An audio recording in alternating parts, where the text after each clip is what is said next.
Hoje a gente vai desconstruir o mito em torno de uma figura central da história do Brasil, Humberto Castelo Branco, o primeiro presidente da ditadura militar.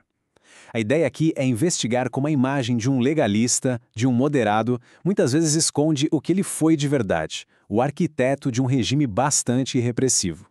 Para a gente começar a entender essa história, olha só que interessante esta mudança de opinião. Carlos Lacerda, que foi um dos principais nomes civis que apoiaram o golpe de 64, no começo estava em festa, mas poucos anos depois, o tom dele mudou completamente. Essa virada radical já mostra pra gente que tinha uma contradição gigantesca no coração daquele novo regime. O que será que aconteceu nesse meio tempo, né? E a chave para entender essa virada toda está justamente na presidência de Humberto de Alencar Castelo Branco. Então, vamos lá. No papel, a promessa era uma coisa. Castelo Branco, do discurso de posse, se pintou como um legalista, um defensor da Constituição. A ideia que ele vendeu era, calma, a gente vai arrumar a casa e devolver o poder rapidinho para um civil eleito. Só que a prática... Bom, a prática foi outra história, bem diferente do discurso. E para a gente entender por que tudo isso aconteceu, a gente precisa dar um passo para trás e olhar para o cenário mundial da época. A gente está falando do auge da Guerra Fria, e o Brasil era visto como uma peça muito importante nesse xadrez ideológico global. E olha só como a política internacional batia direto na porta de casa. Tinha esses programas americanos como a Aliança para o Progresso, que na teoria eram para ajudar no desenvolvimento, mas na prática o grande objetivo era frear qualquer influência de esquerda na América Latina. O medo de uma nova Cuba surgindo no Nordeste brasileiro, por exemplo, era um baita combustível para quem estava conspirando contra o governo da época.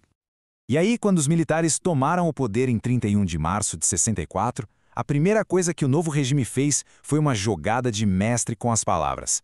Eles tomaram um cuidado enorme para não chamar o que aconteceu de golpe. A palavra escolhida foi revolução. E isso, gente, não foi à toa, não foi só um detalhe. Essa escolha era fundamental. Porque, juridicamente falando, ao se autodenominarem uma revolução, eles basicamente se davam o direito de rasgar a Constituição. Era a justificativa perfeita para criar as próprias regras para governar acima da lei que eles tinham acabado de jurar defender. A historiadora Eloísa Stalin explica isso muito bem. Não era sobre mudar a sociedade, era sobre criar uma desculpa legal, uma brecha para ter poderes de exceção. Era, no fundo, uma ferramenta para legitimar o que viria pela frente, o poder sem limites. E é aqui que o mito do moderado começa a ruir. Porque enquanto o Castelo Branco passava essa imagem de um intelectual, de um cara ponderado, na prática o governo dele já começou com tudo, passando por cima de direitos democráticos e perseguindo quem era contra. O primeiro grande golpe na democracia foi o ato institucional número 1, o famoso AI-1. E ele já veio como um rolo compressor. A gente está falando de quase 3 mil pessoas que tiveram seus direitos políticos simplesmente cassados.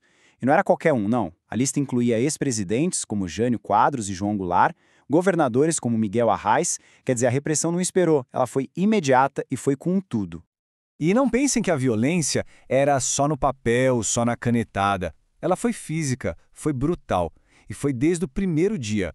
O caso do Gregório Bezerra é terrível, mas ele mostra exatamente isso. Aquela ideia de que a ditadura só endureceu depois de 68, casos como esse mostram que a brutalidade já estava lá, na fundação do regime. E o que aconteceu quando essas histórias de tortura começaram a aparecer na imprensa? Bom, o Castelo Branco mandou investigar. E quem ele colocou no comando? O general Ernesto Geisel. O resultado? Um relatório que basicamente passou o pano, que chamou tortura de pequenos excessos. Ninguém foi punido. Isso, para dizer o mínimo, mostra uma clara conivência com o que estava acontecendo nos porões. E aí a gente vê a construção do prédio autoritário, tijolo por tijolo. Primeiro, o AI-1, que deu o poder de caçar quem eles quisessem. Depois, a criação do SNI, um serviço de espionagem gigante para vigiar todo mundo aqui dentro. Aí veio o AI-2, que acabou com os partidos que existiam e com a eleição direta para presidente. Para fechar, o AI-3 tirou o direito de eleger governadores também. Foi tudo muito bem pensado, uma escada, degrau por degrau, na direção de um poder cada vez mais centralizado e autoritário. E é importante entender, nada disso foi pensado para ser temporário. Era a estrutura permanente de um novo regime, um regime de controle.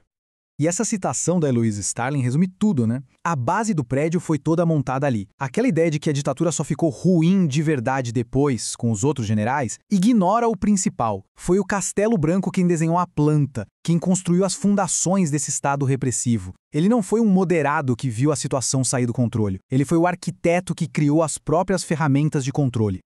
O que nos leva à pergunta final que fica para a gente pensar. Um moderado pode de fato construir as bases de uma ditadura brutal? A história de Castelo Branco parece mostrar que sim, que a arquitetura da repressão muitas vezes é projetada por mãos que parecem calmas, que falam em nome da ordem. É uma reflexão importante sobre como as democracias podem ruir, não com um grande barulho, mas com a construção silenciosa e calculada de suas próprias celas.